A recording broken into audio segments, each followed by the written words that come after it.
Hopefully आपको अभी तक फिनिक्स के कंटेंट देखने में मजा आ रहा होगा। अभी तक हमने बिजनेस से रिलेटेड, थोड़ा पर्सनल लाइफ से रिलेटेड भी बात करी। जो जो एक्सपीरियंस किसी भी एक नॉर्मल इंसान की लाइफ में होते हैं वो डिस्कस करना।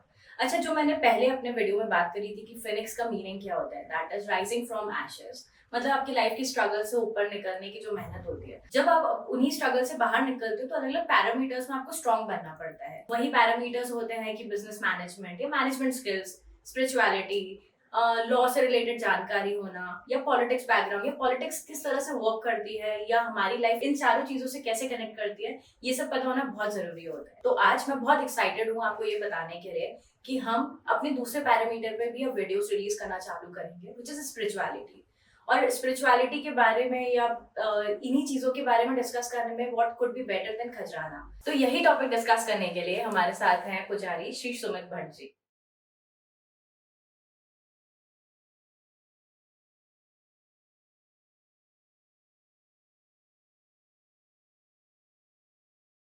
अ, पिछले वाले पॉडकास्ट में हमने एकदम अध्यात्म से रिलेटेड क्वेश्चंस पूछे जिसके हमें जवाब मिले।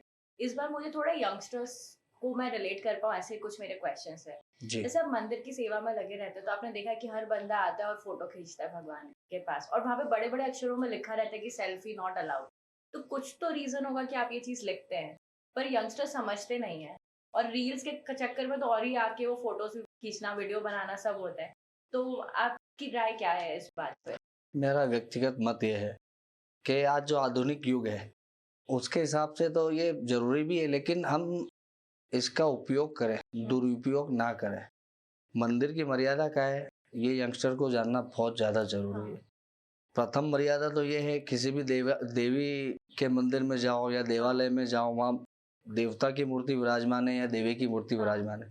किसी भी देवी या देवता को हम हिंदू धर्म में हम बचपन से सुनते हैं कि बेटा भगवान की ओर पीठ ना करो। हाँ, हाँ, तो जी, हम खुद हमारी आंखों से देखते हैं कि लोग आते हैं यंगस्टर और भगवान के सम्मुख पीठ दे हाँ, करके और हाँ, सेल्फी। सेल्फी लेते मैं आज ही 2-3 लोगों को डांट करके हाँ, यहाँ आया हूँ कि भैया आप पीठ मत दिखाओ, ईश्वर की मर्यादा को हम्म, बनाए रखो। हमें मोबाइल में इतना मशगूल नहीं होना है कि हम भगवान की मर्यादा ही भूल जाएं। और ये जो रील का चलन है उसमें मतलब अभद्रताएं ज्यादा हो रही है। हाँ, हमारे देवालयों का माहौल बना के रख दिया है। हाँ, अभी रिसेंटली केदारनाथ धाम ने, वहाँ का जो ट्रस्ट है, उन्होंने इस पे प्रतिबंध लगा दिया पूर्णतः, रील पर और फोटोग्राफ्स पे। हम्म, मेरे हिसाब से तो ये बंद होना चाहिए। यदि लिया भी जाए फोटो तो भगवान का लो और वो मर्यादित तरीके से लो।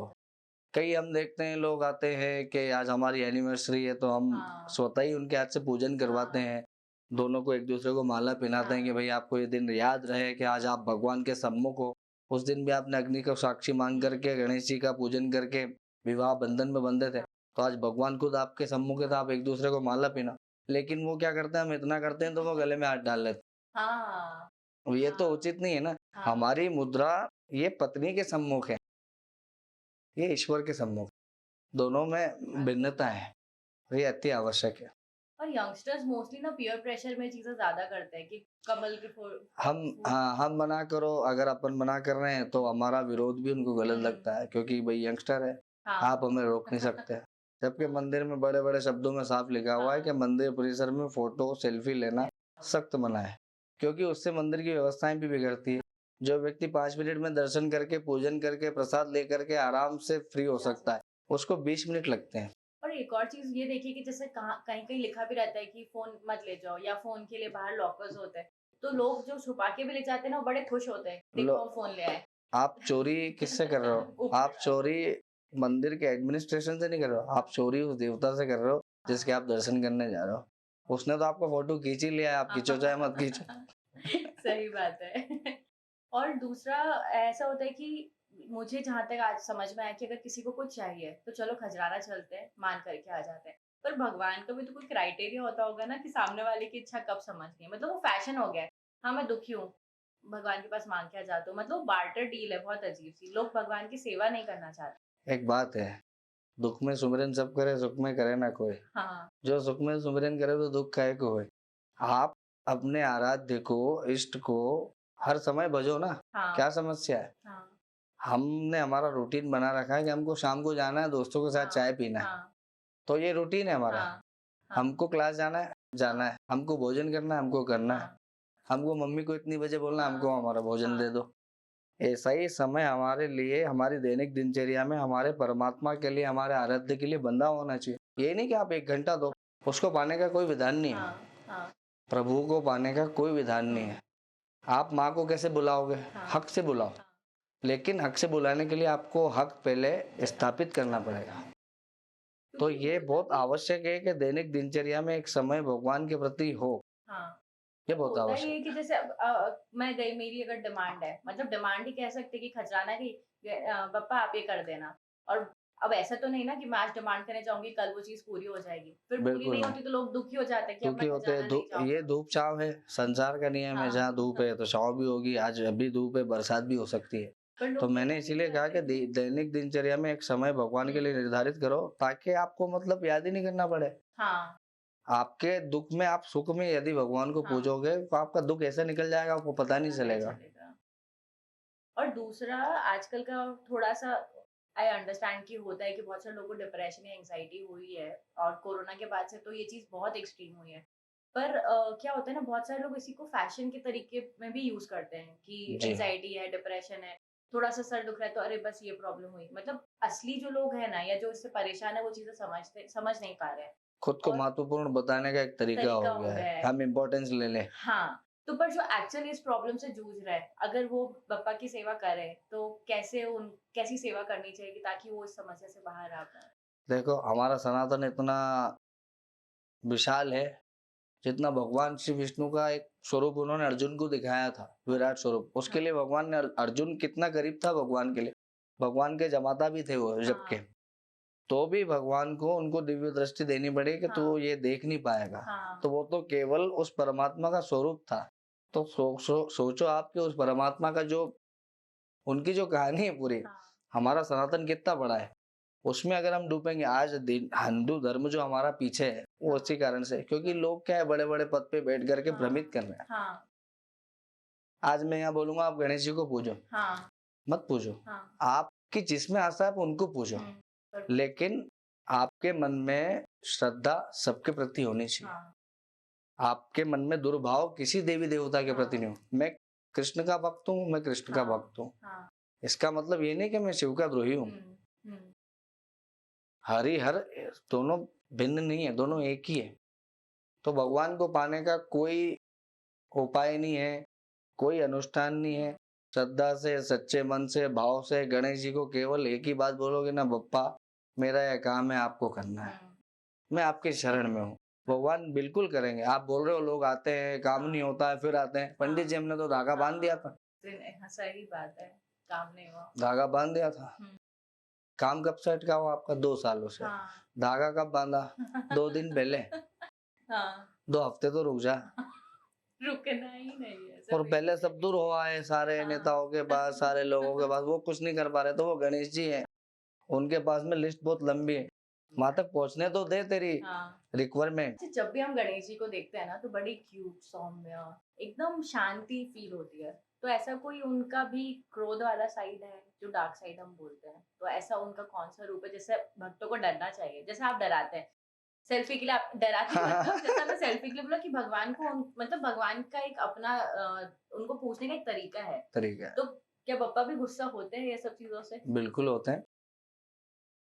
पप्पा जो है हमारे, मान लो माता पिता, हाँ, हम घर से शुरू करते हैं, हाँ, तो पप्पा जो है वो तो जगत पिता है, मतलब जगत पिता के पुत्र है, मतलब हमारे तो पिता ही हुए। हाँ, हम घर में कुछ गलत करते हैं हाँ, तो माँ के और पिताजी के दोनों रूप है। हाँ, पहला ये प्यार से भोजन कराती है, हाँ, हमारी चीजों का ध्यान रखती है, हमें क्या पहनना है, हाँ, कहाँ जाना है, ठीक से चलना है, ठोकर नहीं खाना है, गिरना नहीं है, पड़ना नहीं। लेकिन हम कोई गलती करते हैं तो पिताजी डांट भी लगाते हैं, हाँ, कभी कभी देते भी हैं। तो वैसा ही रूप उनका भी है। माँ गौरी के हाथ से प्रेम से बैठ करके भगवान जो है मोदक का भोग लगाते हैं, हाँ, लड्डू का भोग लगाते हैं, इसीलिए वो लंबोदर है, हाँ, उनका पेट बड़ा है। हाँ, और दूसरी तरफ वो सिंदूरासुर का वध भी करते हैं, तो वो भगवान का रौद्र रूप है। जो अधर्मी है हाँ, उनके लिए भगवान विनाशकारी है, उनको दंड देते हैं। और जो धर्मी है, जो उनको प्रेम से पूछते हैं, हाँ, उनको वो अच्छी अच्छी चीजें देते हैं, हाँ, अच्छा भोग, अच्छा कपड़ा, अच्छी गाड़ी, अच्छा भोजन, अच्छे लोग, अच्छे मित्र, जो जो भी मतलब हाँ। भोग की चीजें हैं वो सब भगवान देते हैं। जैसे आपको अगर याद हो तो अपनी एक चर्चा हो रही थी कि भगवान हर कोई आता है और ये सोचते हैं कि जब तक वो भगवान को छुएगा तभी उसको उसका प्रसाद मिलेगा। और आपने मुझे बड़ी अच्छी सी उसके बारे में आपका जो विचार है वो बताया था, तो मैं चाहती हूँ कि एक बार सबको पता होना चाहिए। बात यह है कि गर्भगृह की एक मर्यादा होती है और सर्वप्रथम तो देवता की मर्यादा होती है। हम मैं तो खुद भी बोलता हूँ, जब मैं स्नान करके कहीं भी टच नहीं होता हूँ और एकदम पवित्र स्वच्छ कपड़े पहनता हूँ, तभी मैं सीधे भगवान के पास जाता हूँ और मैं खुद को तभी मानता हूँ कि मैं अब इनको हाथ लगाने योग्य हूँ। वो उनका प्रोटोकॉल है। जैसे प्रधानमंत्री का प्रोटोकॉल है कि हम उनसे 2 फीट दूर से मिलेंगे, हाथ नहीं मिला सकते सीधे जाके। तो यदि हम प्रधानमंत्री से हाथ नहीं मिला सकते हैं, वो जगत का प्रधानमंत्री है। उसका प्रोटोकॉल ये है कि गर्भगृह में तो किसी भी मंदिर में नहीं जाना चाहिए। इवन पुजारियों को भी बार बार अंदर बाहर नहीं होना चाहिए। जो पूजन का समय है, भगवान की सेवा का समय है, उसी समय भगवान के सम्मुख उनको उपस्थित होना चाहिए और स्वच्छ अवस्था में ही भगवान को हाथ लगाना चाहिए। ये देवता की और देवी की मर्यादा है। दक्षिण भारत के मंदिरों में लाइट भी नहीं होती है। वहाँ केवल दीपक की रोशनी में भगवान के दर्शन होते हैं। मैं खुद अपना एक्सपीरियंस बताता हूँ। मैं तिरुपति बालाजी गया था, मैंने भगवान नारायण के दीपक की रोशनी में दर्शन किए। अब कोई व्यक्ति जाएगा, आज का यंगस्टर जाएगा जिसको दिन भर रील बनाने का शौक, वो सोचेगा इतना बड़ा मंदिर, यहाँ अरबों रुपया आ रहा रोज, यहाँ एक लाइट नहीं लगा सकते। तो उसका विधान है गर्भगृह मतलब गर्भ। भगवान ने वो स्थान क्यों चुना? क्योंकि सबसे सेफ स्थान है वो। पूरे ब्रह्मांड में सबसे सुरक्षित स्थान है गर्भगृह।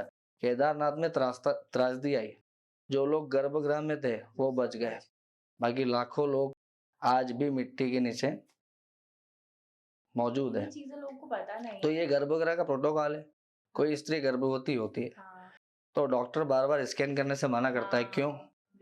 उसका बनाया हुआ नियम है, डॉक्टर का नहीं है। बार बार अंदर झांकना उचित नहीं है। उस बच्चे के लिए सुरक्षित नहीं, उस माँ के लिए सुरक्षित नहीं। इसलिए हमारा भी बार बार गर्भगृह में जाना सुरक्षित नहीं है। उनके लिए नहीं, हमारे लिए। लोग समझना ही नहीं, वो पाप की श्रेणी में है। क्योंकि है लोगों को ऐसा लगता है कि वो जितना भगवान के पास जाएंगे, उन्हें पहले भी ये चीज डिस्कस करी कि सबको लगता है कि भगवान को छू लिया मतलब आपकी मनोकामना पूरी हो गई। मैं बात इस पे गणेश जी की बात बोलता हूँ, मनोकामना पूरी। आपने इतनी आरतियां सुनी होगी, केवल गणपति की आरती में ही क्यों आता है?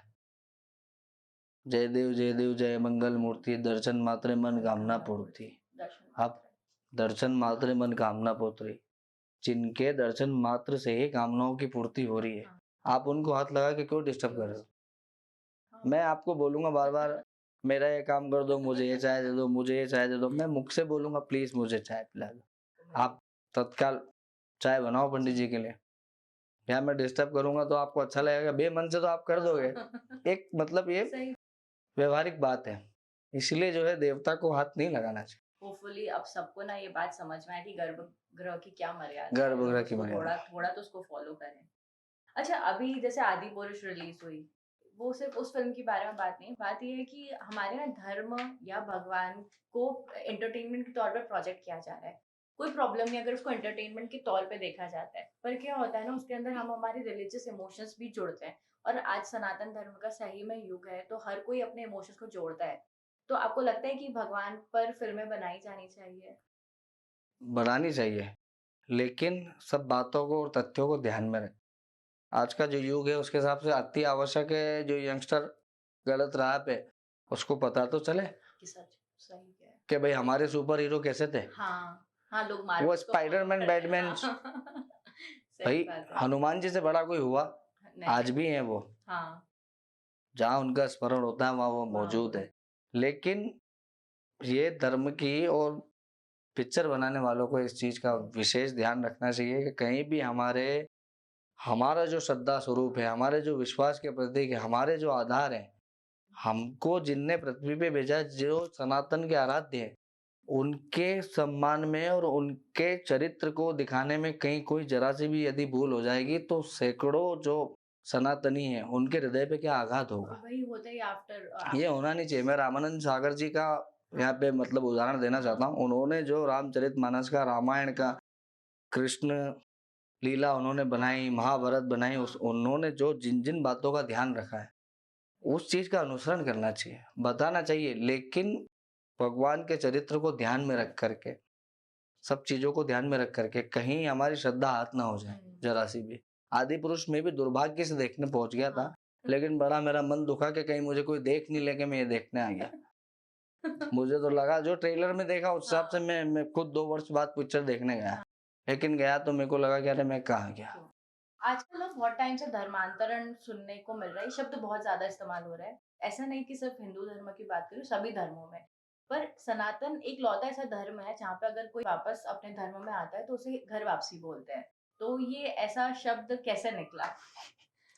शब्द तो ये हमारा दिया हुआ है, व्यक्तिगत शब्द है, क्योंकि हमारा ऐसा मानना है सनातनियों का, क्योंकि देश में दुनिया में जितने भी धर्म है सभी सनातनी हैं। किसी ने कोई दूसरा धर्म किसी के प्रभाव में, दबाव में या अभाव में आकर के अपना लिया और वो फिर स्वतः अपनी मर्जी से। आपने देखा होगा हिंदू धर्म में कोई आने के लिए जबरदस्ती नहीं है। स्वागतम, अतिथि देवो भव, ये हमारी परंपरा है। तो मतलब स्वागतम कोई आया है तो उसके लिए हम बोलते हैं कि वतन वापसी या घर वापसी। वो अपने घर में ही आया है, किसी और धर्म में जाएगा तो हम बोलेंगे अपने घर से चला गया, क्योंकि हम सबको अपना मानते हैं। वसुदेव कुटुंबकम, पूरा विश्व हमारा घर है, पूरा विश्व भगवान की धरोहर है।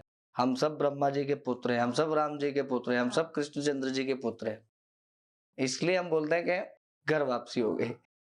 हाँ, क्योंकि लोग इसको अपने अपने अलग अलग ना पैरामीटर्स में यूज कर लेते हैं। और इसी से रिलेटेड एक और चीज है कि जब भी इलेक्शंस आने वाले होते हैं तो हमेशा अलग अलग शब्द आते हैं। जैसे हिंदू आतंकवाद आता है, या फिर बोलते कि पंडित हो या पुजारी हो या हिंदू धर्म के जो भी हेड है, उन लोग को यूज किया जाता है जनता को मैनिपुलेट करने के लिए। और करते भी होंगे अनडाउटफुली, पर उससे क्या होता है कि अगर 80-90% लोग भी अगर एक्चुअली धर्म को फॉलो करते हैं वो भी भटक जाते हैं और अपने धर्म के खिलाफ बातें करते हैं। तो आपके साथ ऐसा कभी कुछ ऐसा घटनाक्रम हुआ है, या फिर आपकी ऐसे जनरली आपकी क्या राय है इस मैटर मेरे पे? साथ तो ऐसा कोई घटनाक्रम हुआ नहीं, पर मेरी व्यक्तिगत राय ये है कि प्रचार और दुष्प्रचार दोनों भिन्न है। प्रचार ये होता है मेरी दुकान की चीज श्रेष्ठ है, ये अच्छी बात, लेकिन मेरी ही दुकान की चीज सर्वश्रेष्ठ है, ये गलत बात है। और मेरी व्यक्तिगत राय ये है कि वोट के आधार पे मठ को, मंदिरों को, इनका इस्तेमाल नहीं किया जाना चाहिए।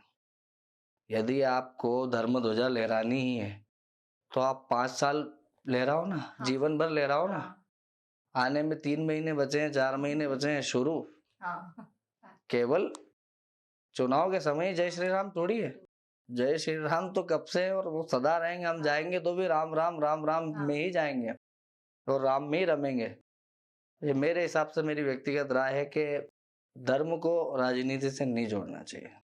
पर मेरा एक और इसमें पक्ष ये है कि जनता को भी ना समझना चाहिए। लोग सोशल मीडिया से इतना इन्फ्लुएंस रहते हैं, जहाँ से हमने टॉपिक की शुरुआत करी थी, हर बंदे को अपने आप को श्रेष्ठ दिखाना है अपने वॉल पे, अपने फीड पर। आजकल वो भी धर्म का इस्तेमाल करते, जैसे कोई महाकाल गया, महाकाल गए थे, अरे आप अपनी पूजा आराधना के लिए गए, खजराना गए थे, तो अलग से जो आप पेश करते हो अपने आप को कि खजराना गए थे, आज बुधवार है, तो जनता को दिखाने, मतलब हर बंदा एक छोटे अपने अपने स्तर पे यही चीज कर रहा है।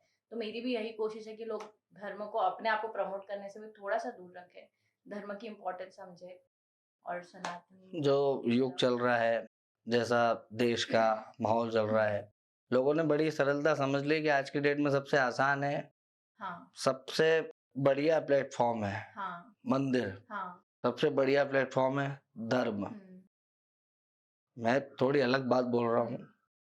व्यक्ति दिन में टीका लगा रहा है और रात को ब्लैक शर्ट पहन के पब में जा रहा है, उसका व्यक्तिगत मत है।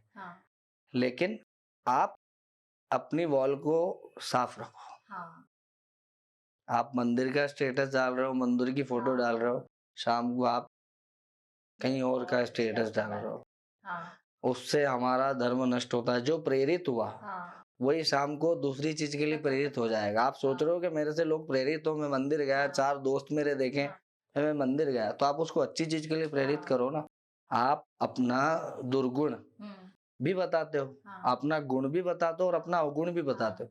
अवगुण छुपाना नहीं है, अवगुण को नष्ट करना है, खत्म करना है। अगर आप उस बुरी चीज से बाहर नहीं आ रहे हो तो आप अपनी अच्छी चीज को बढ़ाओ, आप अपने आप बुरी चीजों से दूर जाओगे। मेरा ये मानना है कि मतलब आप उस चीज का सदुपयोग करो, मंदिर का स्टेटस डालो, लेकिन अपना खुद का स्टेटस ऐसा होना चाहिए कि भाई मैं मंदिर के लिए ही बनाऊं। हाँ, हम लोग की भी यही कोशिश है लोग कि प्रेरित आपकी दोनों चीजें देख के प्रेरित होंगे ना। हाँ, 4 लोग आपको देख के मंदिर जा रहे हैं, अच्छी बात है, लेकिन 4 लोग आपको देख के अगर पब में जा रहे हैं तो वो कितनी गलत बात है। आपने 4 लोगों का घर नष्ट कर दिया। हाँ, और लोगों को अभी ये बातों की शायद डेप्थ नहीं पता है, क्योंकि हर चीज की एक सीमा होती है। कोशिश यही है कि आज आज ये हम लोग ने जो वीडियो रिकॉर्ड करा है, होपफुली इससे भी लोग समझें, चीजें अच्छे से समझ में आए। और सबसे इम्पोर्टेंट बात है कि लोग ना प्योर प्रेशर से थोड़ा दूर हो जाएंगे, क्योंकि यंगस्टर्स को एक्चुअली आज बहुत मैनिपुलेट किया जाता है, चाहे वो धर्म के नाम पर हो या काम के नाम पर हो। तो कोशिश यही है कि एक तो धर्म के बारे में सब अच्छे से जाने समझें। तो ऐसा हम लोग और रिकॉर्ड करते रहेंगे वीडियोस, ताकि सबको अच्छा बिल्कुल। लगे। और ऐसा कुछ जो आप बोलना चाहें हमारे दर्शकों को? मेरा सभी से यही निवेदन है, भगवान गणेश जी महाराज का मैं दास नहीं दासानुदास हूँ, उनके दासों का दास मानता हूँ खुद को। हम केवल एक माध्यम है, ईश्वर ने हमको संसार में भेजा है और इतनी सोच समझ केवल भगवान ने एक ही जीव में दी है, वो है मनुष्य। हम हमारा जीवन सार्थक कैसे करें? अच्छे कर्म में लगाएं, अच्छी जगह जाएं, हमारा आचरण अच्छा हो, हमारे गुण अच्छे हो, हम अच्छा खाएं, हमारा भोजन भी अच्छा होना चाहिए। जैसा खाओ अन्न वैसा रहेगा मन। हमारा भोजन भी अच्छा होना चाहिए, इसलिए अच्छा खाओ, अच्छे रहो, अच्छी संगति करो, अच्छी जगह जाओ, देवालयों में जाओ। अपने दैनिक दिनचर्या में थोड़ा बहुत समय अपने भगवान के लिए निकालो, थोड़ा बहुत समय। और उसको पाने का मैंने शुरू में भी कहा था, कोई उपाय नहीं है, कोई ग्रंथ नहीं है, कोई पूजा पाठ नहीं है, कोई विधान नहीं है। उसको पाने का सीधा उपाय ये है कि प्रभु मैं आपकी शरण में हूँ और आप मेरी अब रक्षा करो, आप मेरा भरण पोषण करो। जैसे हम माता पिता के संरक्षण में हैं, वैसे हम उस जगत पिता के और जगत माता के संरक्षण में हैं। मेरा इतना ही निवेदन है कि जो युवा गलत दिशा पे जा रहा है वो ना जाए, क्योंकि स्वामी विवेकानंद ने कहा था कि युवा ही सब कुछ है। उन्होंने जीवंत और जागृत किया था धर्म को, और आज भारत में कई ऐसे धर्मगुरु हैं जो सनातन का डंका बजा रहे हैं। वो बहुत जरूरी है, तो हम सबसे अच्छी सीख लें, बुरी सीख ना लें। धन्यवाद। अच्छा, आखिरी इसको क्लोज करने के पहले बहुत फिल्म सबसे बड़ा एंटरटेनमेंट एक ऐसा माध्यम है कि लोगों को मैनिपुलेट करता है या सही राह दिखाता है। आजकल का कल्चर हो गया है कि लोग साधु संतों को ऑन एन एवरेज भी साधु संतों को हमेशा गाली देते हैं या बोलते हैं कि हमें नहीं सुनना। फिर एक तरफ आप सनातन की बात करते हैं। तो मेरा ये विचार है कि अगर आपका किसी के साथ बुरा एक्सपीरियंस भी रहा है तो आप उसको एक्सक्लूड कर दें, पूरे एक्सपीरियंस को हटा दें। पर जो एक्चुअली मेहनत कर रहे हैं, धर्म की तरफ आपको लेकर जा रहा है, आप उसकी भी तो पूजा करें और आप वो भी एक्सपीरियंस शेयर करें। पर वो होता नहीं है। तो बिल्कुल। आप कुछ ऐसी राय देना चाहें इस बारे में? मेरी यह राय यही है कि देखो, सिक्के के 2 पहलू होते हैं, अच्छा या बुरा, धूप छांव दोनों ही चीज है। अगर आपका व्यक्तिगत किसी के साथ एक्सपीरियंस गलत रहा है तो वो आपकी व्यक्तिगत राय है। हमें ये देखना है कि हमारे धर्म की कई किसी एक व्यक्ति ने गलत कोई चीज कर दी, हम उसका प्रचार इतना नहीं करें। मैंने देखा कोई अपने धर्म में कोई गलत चीज होती है, भेजने वाला हिंदू ही होता है। करेक्ट। जिसने फॉरवर्ड किया और जिसके फोन पे आया वो दोनों हिंदू है। तो मैं ये पूछना चाहता हूँ, भाई तुझे किसने भेजा? हमारा किसी के धर्म से कोई विद्रोह नहीं है, लेकिन पहले हम हमारा धर्म तो बचा लें। उसके लिए हमको सजग होना पड़ेगा, और उसका कारक कहीं ना कहीं हम खुद ही हैं, क्योंकि हमने हमारी आचरण दैनिक दिनचर्या सब ऐसे ही विकसित कर ली है और गलत राह पे जा रहा है युवा। कोई भगवादारी कोई गलत भी करता है। आपका कोई गलत एक्सपीरियंस रहा है कि भाई इन्होंने कुछ मेरे इनके खिलाफ गलत बोल दिया, आज से मैं इनको नहीं, आप उनको मत मानो। पर जो परिवेश है उसकी मर्यादा है, उसकी इज्जत है, गादी की इज्जत है, पद की इज्जत है। देश का प्रधानमंत्री है तो वो देश का प्रधान है, वो हमारे लिए आदरणीय है। हमारे धर्म का प्रधान है, हमारे धर्म के उच्चासन पे कोई विराजमान है, मान लो स्वामी शंकराचार्य जी महाराज है, तो हम उनके बारे में कोई टिप्पणी देना मतलब शंकर का अपमान है, स्वयं शिव का अपमान है। ये सभी सनातनियों को जानना चाहिए। ऐसा नहीं कि मैंने उनसे दीक्षा ले रखी है तो ये गलत है। वो आसन श्रेष्ठ है। लोगों को आसन की कदर है। व्यक्ति से आपका व्यक्तिगत क्या मत है वो मायने नहीं रखता। आपके लिए पद श्रेष्ठ होना चाहिए, उसकी मर्यादा बनी रहे। थैंक यू, आपने हमें इतना सारा ज्ञान दिया। होपफुली लोगों को ये चीजें समझ में आएंगी और जल्दी से एक और वीडियो रिकॉर्ड करेंगे फिर शीघ्र। जय श्री गणेश।